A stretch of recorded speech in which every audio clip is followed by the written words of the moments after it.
We can hear Sarah. It's going to be in our camera. Yeah, but she's not going to be talking when you're doing it. It's my hearing. I'm a musician, man. I've lost my hearing. Okay, guys. They're all ready. Okay.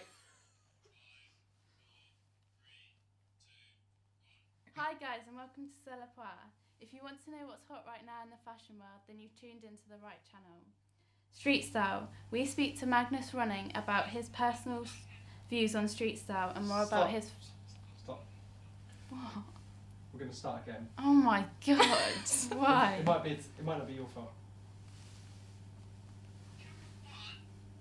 Yeah.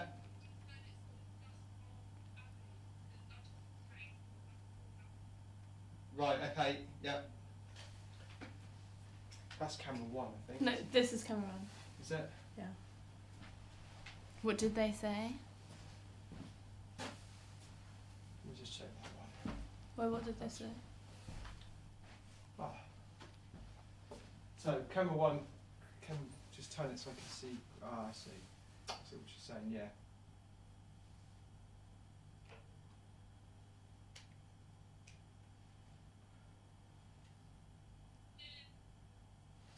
Right, that's camera 1. You can have stickers on there, but... Okay, but because they moved in a bit, I think it... Sorry. What you can see on here isn't what we can see in there. It's like a tighter shot in there. Oh, is it? Yeah. Oh. Oh, we can see that obviously, but I can see your knees. Do we want to go back a bit? No, that's good. It's all done now. Right, okay, sorry, we're ready to go. Okay, guys. Sorry about the technical hitch there. Feeling good? No.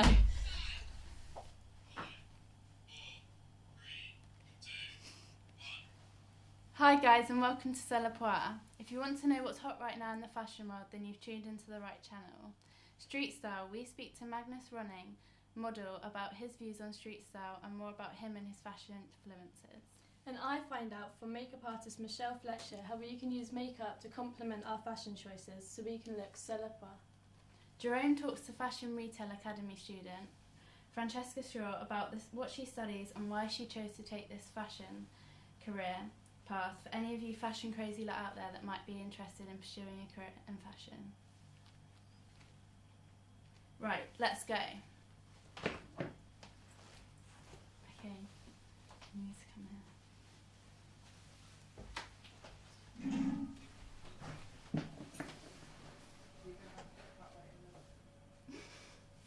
Oh my god, I don't want to do this anymore.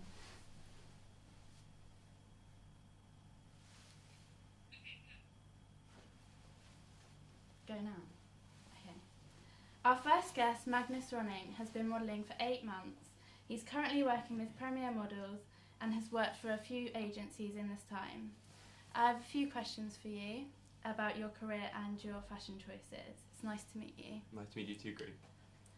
Was modelling something that you always wanted to do? Do you still enjoy it as much as when you first started? I mean, it's always a thought that I've had, but you really have to get into it and really try it before you know if you like it or not. And there are some aspects which I like and some which I don't, because it's a hard industry, a lot of competition, and it's emotionally hard as well sometimes. Yeah.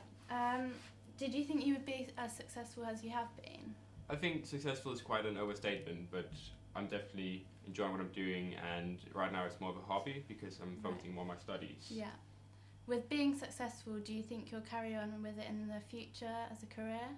I mean, if I become successful, I'd like to try it out, go full time, but it really depends on the chances you get, and to be successful, I think you need to live from it. Yeah. Because otherwise you're going to have to do a part-time job on the side and you're not successful then, I guess. Yeah. Modelling gives you a chance to model a variety of different clothes. Are you comfortable in all the clothes that you model? I think you need to be comfortable in whatever the designers put you in, because you need to make the clothes look good. Yeah. And I think I've started to become more and more I think I've become very confident in whatever clothes I wear, unless you put me in a dress. But when it comes to your personal style, do you think you take influence from the clothes that you model? I definitely think I take a lot of influence. whenever you try new clothes, you think, how can I put this into my everyday wear, and Yeah. how can I wear sandals and baggy trousers, whatever. Yeah, it definitely influenced me. So, you know, street style, like people are putting their fashion onto social media sites such as Instagram. Do you think this is a good platform for them to show their style, and do you think it's good to take influence from it? I think it's definitely a good thing, because if you give clothes to the social media guys on Instagram, they can show how they would wear it, Yeah. and overall you get a lot of publicity for the brands and the people on Instagram who can end up living from it. And with street style, you often see people wearing it on the street and then to the catwalk, and vice versa. So whatever's on the catwalk, you wear it the next season. Yeah. Do you think it's important to look good and be fashionable? I mean, it's definitely a good thing to look good in fashion, because it is your job, and without coming out as a douche, you do get paid to look good. Yeah. So it's definitely important, yeah. Yeah. Models are known for becoming obsessed with the way they look. I mean, it's quite a harsh statement, but it's partially true, because you always think how you look, Yeah. and do I get good in these clothes? Do I need to lose a bit of weight, put a bit of weight on? So, I mean, you do become a bit obsessed with yourself, definitely. Well, thank you for taking the time to come and speak to us Yeah, of today. course. Thank you very much. Now, Jerome has been visiting Fran over in London at the Fashion Retail Academy. Over to you, Jerome.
So Michelle, you went to university and got degrees in makeup. You then went on to work for a variety of makeup brands. What influenced you to set your career in the makeup industry? I was very lucky. My mother and my grandmother were artists, so always had a creative flair, and I thought, actually, I want to do something slightly different. And I look at people and I think, I just want to do that too. So I really enjoy sort of improving what is there The creative already. side is still there. Absolutely. When did you first start with Chanel then? Oh, now that's when I was 21, and they're very much an icon company. And it was wonderful. They sort of really took you on master classes, so they would have their own little extra bits that when you sort of look at someone, you would sort of focus on, like your lovely eyeliner now. Very sort of, no, it's a very lovely image. So it's sort of looking at a company, and you know, they're very much into their perfume as well, and their clothing. So actually, when you've got the whole thing together, There's a wide variety. oh, it's wonderful to work for someone like that.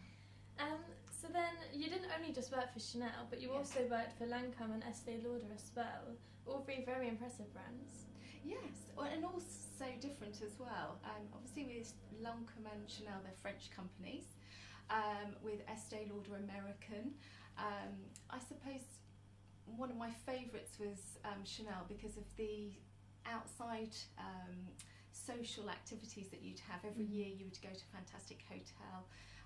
You would have a group playing, all the members would get together, and you could be sat on the table with the chief executive, and everyone had a certain image. It was wonderful to people watch, to see what they were wearing and what makeup. Yeah, I suppose sort of with the fashion, with their clothes as well, so it's all inspired. Obviously with Lancôme it's just makeup. Absolutely. Yes. Okay. Who did you enjoy working for the most? Did you learn a lot more from working with different brands? What did you find was different between them all? Absolutely. Well, I suppose working for French companies, Lancôme was where I started, and actually I do, that's sort of in my heart as well, because the training was fantastic. You would go on makeup artist courses. They would tell you about how to sell products. It was very good. Although a big company, it felt like you were part of a family. Yeah, that's nice. Estee Lauder was quite sort of American, so you had lots of targets to meet. Although the products are lovely, again, it's sort of a different sort of feel to it. Okay then. So then you retired from the makeup industry a few years ago now. I did, yeah. Yeah. Was it easy to walk away from? I still use things from the skills that I've learnt, and with my daughters, we talk about makeup, and it's really nice that actually I can make that connection with younger people as well. So, and to actually sort of every now and again do someone's makeup, that gives me a lot of pleasure. Oh, I suppose they love it when they go out to parties. You could do their makeup for them as well then. Absolutely, it's really nice. Yeah, absolutely. What was your favourite makeup artist? What's your favourite makeup style that you would use for yourself? I sort of go much on the more natural side. I think makeup's there just to enhance your looks.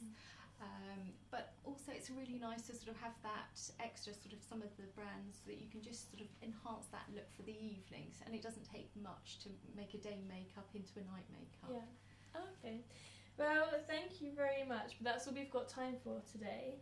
So tune in next week for any more exciting fashion tips.